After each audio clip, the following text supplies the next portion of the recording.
Hello everyone, सबको अपने channel V L classes में दिल खोल कर स्वागत है। हर रोज के मुताबिक आज हम मतलब कि जो हिंदी में बताए थे उससे काफ़ी क्वेश्चन लड़ा है। आप हमारा वीडियो देख के आप कर सकते हैं। आज हम फिर आपको संस्कृत में ये जो 8 क्वेश्चन का जवाब देना है। 16 अंक का रहे हैं। 16 अंक में जो प्रमुख क्वेश्चन है उसका जवाब आपको हम इजी वे में समझा देंगे। बारीकी से आप हमारा बात सुनेंगे, जो लिखा हुआ उसको देखना है, मगर हमारा बात जो बोलेंगे वो शब्द अगर यूज करते हैं, प्रयोग करते हैं लिखने में, तो आपको ज्यादा बेनिफिट होगा। क्या कह रहा है क्वेश्चन? क्या कह रहा है कि महान लोग संसार रूपी सागर को कैसे पार करते हैं। कोई भी महान आदमी अगर है तो वो अपने आप को महान नहीं कहता है, वो अपने आप को अज्ञानी समझता है ना। किसी आदमी से सीखना है या किसी आदमी के सामने अगर कुछ कहना है तो उससे आप मतलब अज्ञानी बन के सीखिए, अज्ञानी बन के बोले, समझ रहे हैं, है ना। तभी आप अपने सागर को पार कर। एकदम घमंड में अगर बोलिएगा, घमंड से अगर अति कीजिएगा तो आप कहीं ना कहीं फंस जाइएगा। तो महान लोग जो होता है अपने को अज्ञानी तथा अन्य विद्वानों को ज्ञानी समझकर संसार रूपी सागर को पार कर जाते हैं, समझ गए। अर्थात महान व्यक्ति अपने नाम को छोड़कर अपने नाम का डंका नहीं पीटता है, मगर अगला आदमी को सहायता प्रदान करता है, अगला आदमी को प्रोत्साहन करता है, अगला आदमी को श्रेष्ठ बताता है, अगले आदमी को श्रेष्ठ बताकर संसार रूपी सागर को प्राप्त करते हैं और इस संसार में उनका जो है पहचान रह जाता है। जैसे महात्मा गांधी थे, अगले आदमी को अति करके अपना व्याख्या नहीं करके अगले आदमी को व्याख्या करके उसको मतलब गिरा देते थे, उसको मतलब कि बात से मार देते थे। समझ गए हमारी बात। चलिए अगला क्वेश्चन देखिए, कितना अच्छा क्वेश्चन है। नदी और विद्वान में क्या समानता है।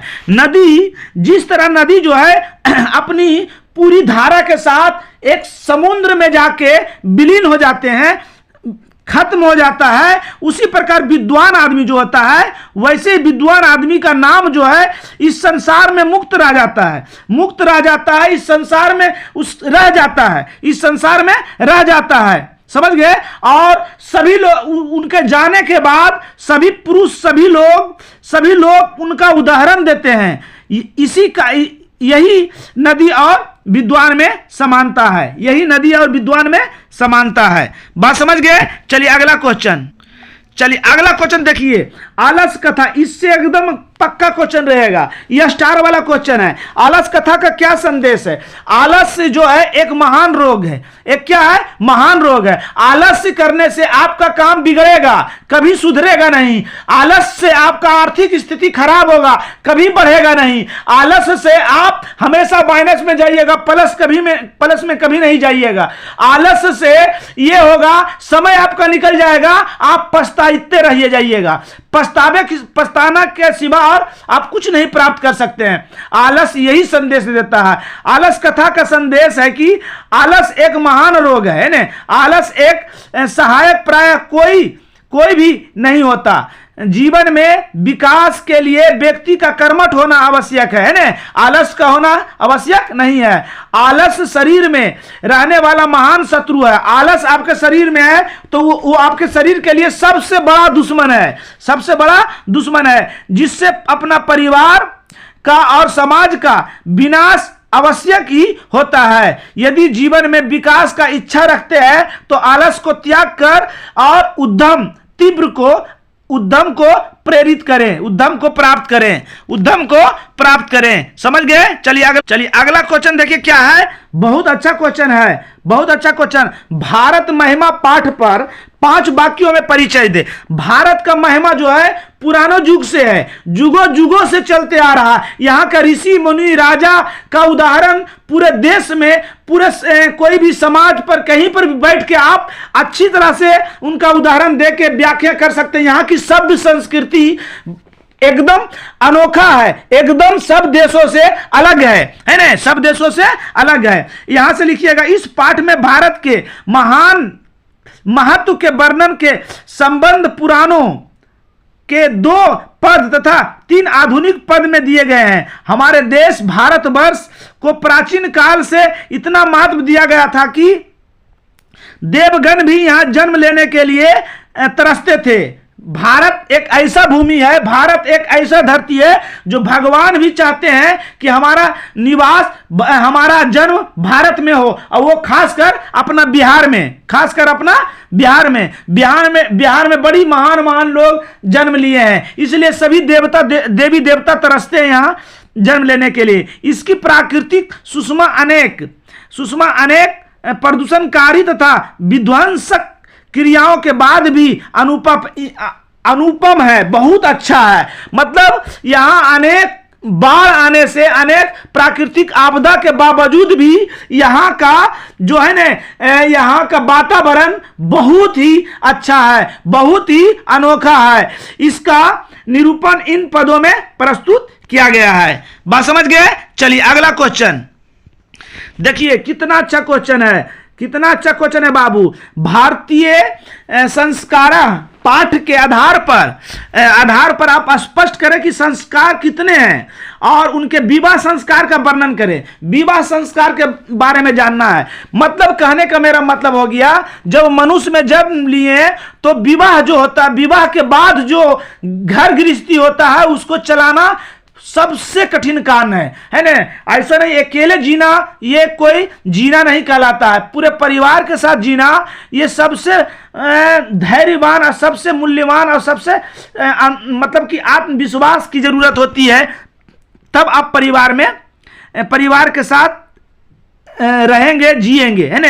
संस्कार 16 हैं। पहला का उत्तर मिल गया। विवाह संस्कार के उपरांत ही मनुष्य वस्तुतः गृहस्थ जीवन में प्रवेश करता है। उससे पहले तो आजाद रहता है, कोई चीज का टेंशन उसको नहीं रहता है। तो वो जो जिसके पास टेंशन नहीं है वो मानव नहीं है, वो दानव है, वो दैत्य है ना, वो मानव नहीं है। विवाह एक पवित्र संस्कार है।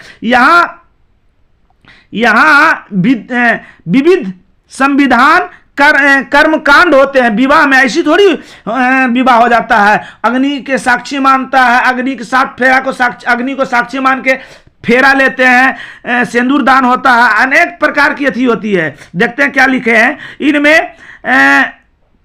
क्या वचनबद्धता, मंडप निर्माण, ये एक हो गया। दूसरा है वधू के घर पर वर पक्ष का स्वागत, बराती का स्वागत, वर वधू पर पारंपरिक निरीक्षण, वर वधू पर निरीक्षण होता है ना, जो देखा देखी होता है। कन्यादान पिताजी करते हैं। अग्नि स्थापना के ही चारों पट्टी थी करते हैं। पानी ग्रहण, हाथ देना, है ना। लाजा होम, धन के लाभे में वाहन, है ना, धान के लाभे में वाहन। सप्तमी क्या है? 7 बचनों के फेरे, सिंदूर दान इत्यादि। सभी जगह प्राय विवाह संस्कार का आयोजन होता है। तदंतर गर्भाधान इत्यादि संस्कार पुनरावृत्त होकर जीवन क्रम घूमता है। जीवन है ना, वहां से जीवन घूमता है। जो आप स्वतंत्र थे वहां से आप किसी बंधन में बंधते हैं। मरण के अंतरंत अंत्योशिष्टि संस्कार अनुष्ठित होता है। इस प्रकार भारतीय दर्शन का महत्वपूर्ण स्त्रोत स्वरूप संस्कार है। ये सब संस्कार का लक्षण है। चलिए क्या क्वेश्चन है, कितना अच्छा क्वेश्चन है। मनुष्य के जीवन में संस्कारों की क्या उपयोगिता है? संस्कार नहीं है तो आप मतलब कहीं के नहीं है, ना तो समाज में बैठ सकते हैं, ना तो पूरे परिवार में बैठ सकते हैं। मतलब आप मतलब ऐसा नहीं है कि सिर्फ विद्या ही सब कुछ है, नैतिक ज्ञान भी बहुत जरूरी है ना। भारतीय जीवन में प्राचीन काल से ही संस्कार ने अपने महत्व को संयोजे रखा है। बहुत पुराने से यहाँ का संस्कार है कि बड़े आदमी को छोटे आदमी झुककर प्रणाम करते हैं। ये सब संस्कार है। कोई भी दुआरी पर आता है तो सबसे पहले एक लोटा पानी लेकर हाजिर होते हैं। ये सब संस्कार हैं। बड़े को आदर से पुकारना चाहिए। यह सब संस्कार हैं। यहाँ ऋषियों का कल्पना की थी कि जीवन के सभी मुख्य अवसरों पर वेद मंत्रों का पाठ, वरिष्ठों का आशीर्वाद, बड़ों का आशीर्वाद, हवन, परिवार के सदस्यों का सम्मेलन होना चाहिए। संस्कार दोषों का परिमार्जन करता है, दोष को भगाता है। भारतीय जीवन दर्शन का महत्वपूर्ण स्रोत स्वरूप संस्कार हैं। समझ गए? चलिए देखिए अगला क्वेश्चन क्या है।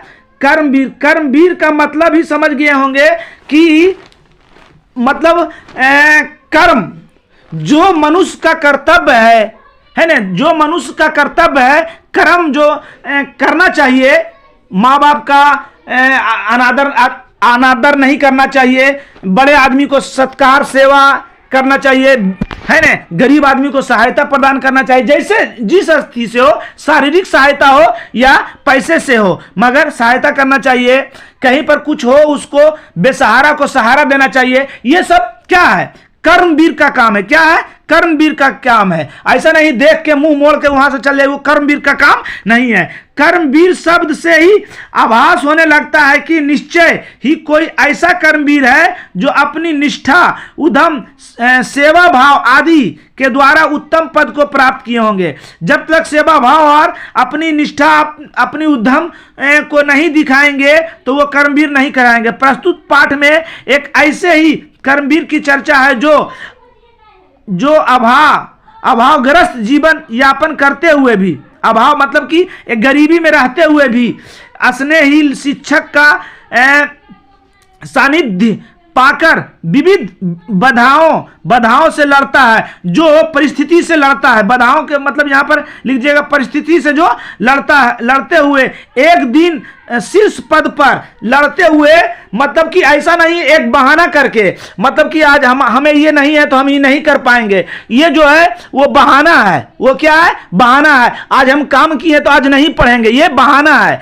ये सबसे लड़ते हुए जो शीर्ष पद पर सबसे ऊपर प्राप्त करते हैं वही कर्मवीर है। मनुष्य का निष्ठा, सच्चरित्रता आदि गुण उसे निश्चित ही सफलता की सीढ़ियों पर अग्रसित करते हैं। अतः हमें भी निष्ठा आदि को आधार बनाकर सत्कर्म पर बने रहना चाहिए। समझ गए होंगे अच्छी तरह से? चलिए आगे देखिए। चलिए क्या कह रहा है स्वामी दयानंद सरस्वती। समाज सुधार के लिए क्या था? समाज सुधार के लिए ये स्त्री के प्रति छुआछूत को हटाए, स्त्री के प्रति द्वेष को हटाए। यही ये बोले थे कि समाज जो है दो पहिया का गाड़ी दोनों पहिया से चलेगा, एक पहिया गड़बड़ाएगा तो आप का गाड़ी नहीं चलेगा, वाहन नहीं चलेगा, है ना। यही है। तो समाज में अनेक सुधार किए थे स्वामी दयानंद सरस्वती ने। समाज की कुरीतियों को दूर कर शुद्ध धनात्मक कार्य किए, है ना। उन्होंने जातिवाद पर विषमताओं को हटाया, जातिवाद को हटाया, छुआछूत को परंपरा को दूर किया, स्त्रियों को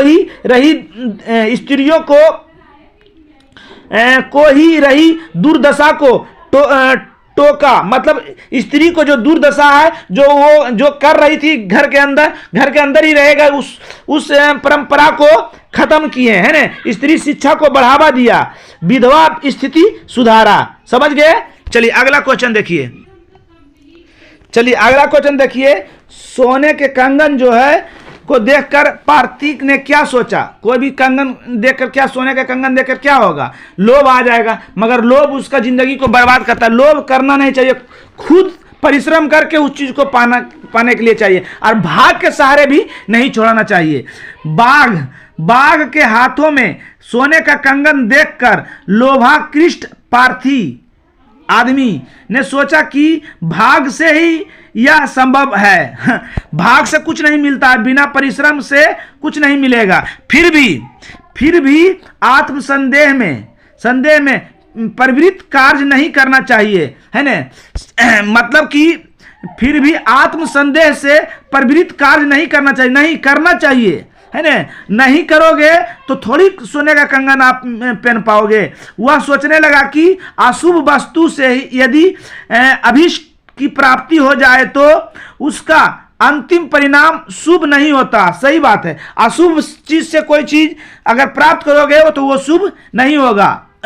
दिमाग उसका खुल गया है, नहीं होता। यदि अमृत का संसर्ग विष से हो जाए वह अमृत भी मौत के कारण बन सकता है, वह अमृत भी मौत के कारण बन सकता है। इसलिए अशुभ से शुभ नहीं हो सकता है। अगर विष के साथ अमृत भी दे देंगे ना तो आदमी नहीं बचेगा, अमर नहीं रहेगा, वो उसका मौत होगा ही। अगला क्वेश्चन क्या है? धन और दवा किसे देना चाहिए? ये तो एकदम क्लियर क्वेश्चन है। धन और दवा योग व्यक्ति को देना चाहिए जो उसके लायक हो, जो उसको संयोग के रख सके, है ना, जो उसको संयोग के रख सके। चाहे धनवान को धन देना और निरोग को दवा देना किसी काम का अर्थात इनकी कोई उपयोगिता नहीं है। जो धनवान है उनको धन देना व्यर्थता है, जो आरोग्य निरोग है उसको दवा देना ये क्या है? अच्छा नहीं है ना, ये उपयोगी नहीं है। अगला क्वेश्चन आ जाइए। अगला क्वेश्चन है कि कर्णस्य दानवीरता पाठ पर 5 वाक्यों में परिचय दें। कर्ण के बारे में बता रहे हैं, दुनिया में पृथ्वी पर सबसे ज्यादा दानवीर था। ये अपना जीवन, अपना कवच कुंडल देकर साबित कर दिया कि इनसे बड़ा दानी धरती पर नहीं थे। युधिष्ठिर भी कहते थे कि हम भी बहुत बड़ा दानी है, तो लेकिन कृष्ण भगवान ने एक बार परीक्षा लिया, 7 दिन लगातार वर्षा करवाए और दोनों से, युधिष्ठिर से भी बोले कि जाइए आप चंदन के 7 मन लकड़ी लाइए। तो वो पूरा जंगल खोजे, सब पेड़ पौधा भींगा हुआ था और सूखा मांगे थे तो वो नहीं दे पाए। मगर उनके घर में था, चौखट उनका चंदन का था, मगर ध्यान में नहीं आया। सोचे कि चौखट का कबाड़ लेंगे तो घर का हमारा शोभा खत्म हो जाएगा। कर्ण से बोले तुरंत तू चौखट कबाड़ के, पूरा चौखट कबाड़ के दे दिए। तो उसी समय बोले कृष्ण जी कि दुनिया में सबसे बड़ा दानी कर्ण है, और महाभारत में भी साबित हो गया यह पाठ संस्कृत के प्रथम नाटककार, ये मतलब कर्णस दानवीरता कौन किया है? नाटककार है। भास द्वारा रचित कर्णभार नामक एकांकी रूप से संकलित है ना, एकांकी रूप से संकलित है। इसमें महाभारत के प्रसिद्ध पात्र कर्ण की दानवीरता दिखाई गई है। इंद्र कर्ण से छल से वो जान रहे थे कि जब तक हम कवच कुंडल नहीं मांगेंगे तो वो कभी जिंदगी में मरेगा नहीं, है ना। इसलिए कृष्ण भगवान उनको बोल के अर्जुन के कुंती को बोल के इंद्र के पास भेजे थे कि जाइए मांगिए। कुंती को भी आशीर्वाद था कि आप हमसे, इंद्र भगवान दिए थे कि जो हमसे कुछ भी मांग सकता है, तो वो जाके मांगे थे। छल पूर्वक उनके रक्षक कवच कुंडल को मांग लेते हैं और कर्ण उन्हें दे देते हैं। कर्ण बिहार के अंगराज मुंगेर के थे, मुंगेर तथा भागलपुर के शासक थे। अंगराज मुंगेर को कहते हैं, अभी वर्तमान उनका नाम मुंगेर है। इनमें संदेह है कि दान करते हुए मांगने वाले की पृष्ठ भूमि जान लेना चाहिए, अन्यथा परोपकार विनाशक भी हो सकता है। मगर इसका चिंता वो नहीं करते थे, नहीं किए तब ने दे दिए कवच कुंडल। चलिए अगला क्वेश्चन है, बहुत अच्छा क्वेश्चन है ये। अगला क्वेश्चन है कि विश्व अशांति का क्या कारण है? विश्व अशांति का यही कारण है परिवारवाद, जातिवाद, धर्मवाद। अगर ये सब नहीं रहे तो अशांति नहीं रहेगा। विश्व अशांति के प्रमुख 2 कारण है। द्वेष का मतलब दुश्मनी भी होना है ना, उसके प्रति दुश्मनी, असहिष्णुता, है ना, ये दोनों याद रखिएगा। तथा तदंतर मतलब जातिवाद, धर्मवाद, उक्त 2 कारणों से पनपे हुए अन्य कारण माने जा सकते हैं। अशांति प्रसारित करने में स्वार्थपरक राजनीतिज्ञों की महत्वपूर्ण भूमिका रही है। चलिए अगला क्वेश्चन है, क्या है? वेदांग कितने हैं? उनके प्रवर्तकों एवं शास्त्रों के नाम लिखें। वेदांग 6 हैं: शिक्षा, कल्प, व्याकरण, निरूपक, छंद और ज्योतिष। संख्या के प्रवर्तक कपिल योग दर्शन के, पतंजलि न्याय दर्शन, संख्या नहीं देखिए ये पूछता है संख्या जो है कपिल का है, संख्या के प्रवर्तक के हैं कपिल हैं, योग दर्शन के पतंजलि, योगा के करवाते हैं रामदेव बाबा का ही पतंजलि है, न्याय के किया था 5वां किताब में पढ़े होंगे न्याय जो अगली मार डाकू गौतम बुद्ध क्या किए थे, न्याय गौतम बुद्ध, वैश्विक दर्शन के कनाद, वैश्विक दर्शन के प्रवर्तक के हैं कनाद, मीमांसक दर्शन के जैमिनी एवं देवांत दर्शन के प्रवर्तक है बद्रायन। ये जो हम सब हैं वेदांत के जो ये प्रवर्तक हैं ये भी एगो पूछेगा एकदम कन्फर्म, इसलिए इसको याद रखिएगा। चलिए आगे देखिए, चलिए देवव्रत की प्रतिज्ञा क्या थी, देवव्रत किसको कहते पता है, भीष्म प्रतिज्ञा को, भीष्म जी को है ना, भीष्म जी वही ने प्रतिज्ञा किए थे कि हम वो अपना शादी करवा रहे थे तो बोले हम कि बोल दिए उसको कि जब तुम बड़े हो इससे तो तुम शादी करोगे तो हमेशा तुम्हारा बेटा ही राजा बनेगा, तो हम तुम्हारा छोटका भाई से हम शादी काहे करेंगे, काहे इनका शादी इनसे करेंगे। तो उसी समय वो प्रतिज्ञा लिए थे कि हम आजीवन भर कुमारा रहेंगे, शादी नहीं करेंगे। देवव्रत ने प्रतिज्ञा की थी कि मैं आजीवन ब्रह्मचर्य रहूंगा, है ना, सत्यवती का पुत्र ही राज्याधिकारी होगा। वही जो था इनके बोलता था कि हम कोई भी तुमसे शादी करेगा तो तुम्हारा बेटा ही हमेशा राजा बनेगा, तो बोला कि नहीं हम आजीवन भर रहेंगे ब्रह्मचर्य और इनका पुत्र है ना सत्यवती का पुत्र ही राज्य अधिकारी होगा। इस प्रतिज्ञा के होने से ही धीवर ने अपनी पुत्री सत्यवती का विवाह देवव्रत के पिता संतानु के साथ करने के निश्चय की ओर, पिताजी थे है ना, क्या थे पिताजी। चलिए ठीक है, अगला देखिए।